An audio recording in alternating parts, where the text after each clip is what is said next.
بسم اللہ الرحمن الرحیم۔ اللہ تعالیٰ نے رمضان کے روزے ہم پر فرض کیے ہیں۔ اللہ تعالیٰ نے قرآن پاک کے اندر ارشاد فرمایا، یا ایہا الذین آمنوا کتب علیکم الصیام کما کتب علی الذین من قبلکم لعلکم تتقون۔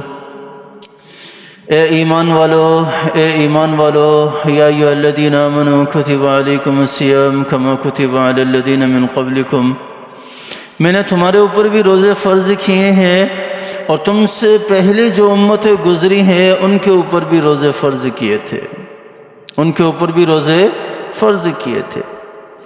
آئیں ذرا ہم دیکھیں تو صحیح کہ پہلی امتوں پر کون سے روزے، کس مہینے کے روزے فرض ہوتے تھے، کون سے دنوں کے روزے فرض ہوتے تھے۔ آئیں ذرا دیکھیں تو صحیح۔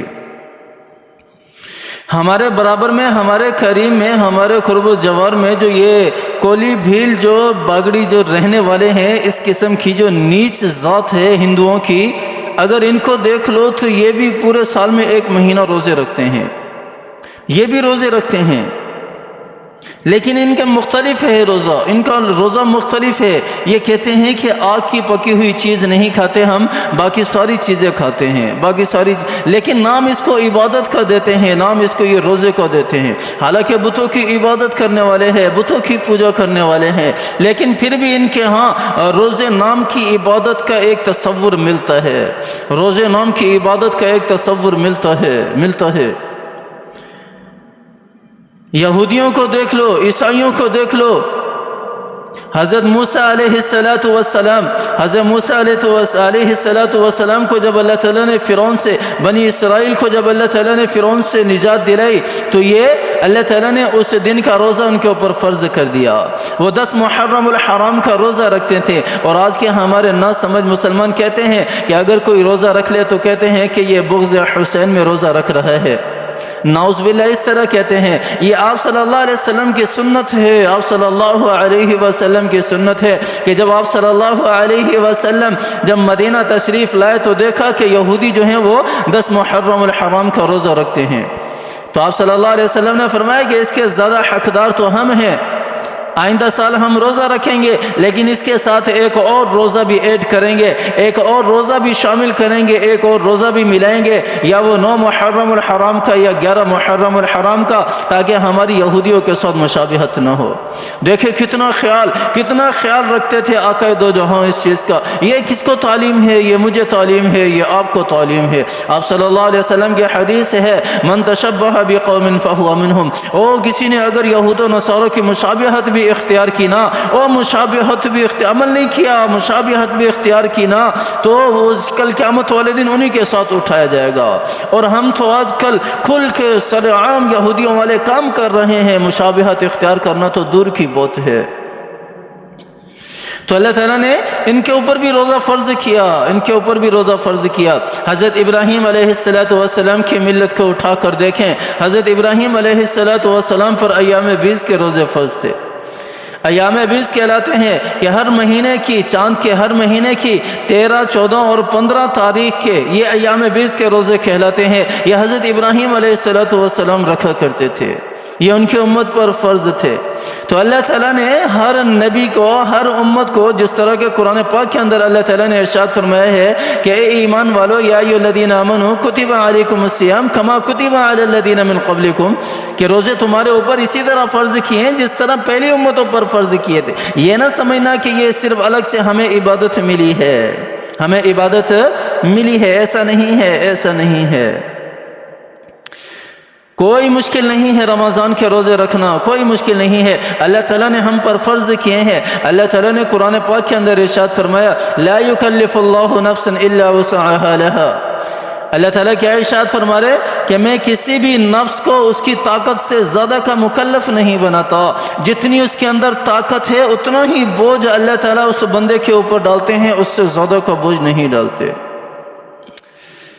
وہ الگ بات ہے کہ ہمیں ہمیشہ عافیت مانگنی چاہیے، اللہ تعالیٰ کی ذات سے ہمیشہ عافیت کا سوال کرنا چاہیے۔ میں بھی اللہ تعالیٰ سے عافیت کا سوال کرتا ہوں کہ اے میرے اللہ، میں تجھ سے عافیت چاہتا ہوں، میں امتحان کے قابل نہیں ہوں، میں کمزور ہوں۔ آپ بھی اللہ تعالیٰ سے یہ دعا کیا کریں، یا اللہ ہم کمزور ہیں، ہم تیرے امتحان میں پورے نہیں اتر سکتے، ہم کہیں نہ کہیں ہم گر سکتے ہیں، تو عافیت والا معاملہ ہمارے ساتھ فرما، تو ہمارے اوپر اتنا بوجھ نہ رکھے جس کی وجہ سے ہم ڈگمگا جائیں۔ اللہ تعالیٰ سے یہ دعا کیا کریں، اللہ تعالیٰ سے یہ دعا کیا کریں۔ لیکن اللہ تعالیٰ نے قانون بتا دیا ہے کہ لا یکلف اللہ نفسا الا وسعها لها، کہ میں ہر نفس کو اس کی طاقت کے برابر مکلف کرتا ہوں۔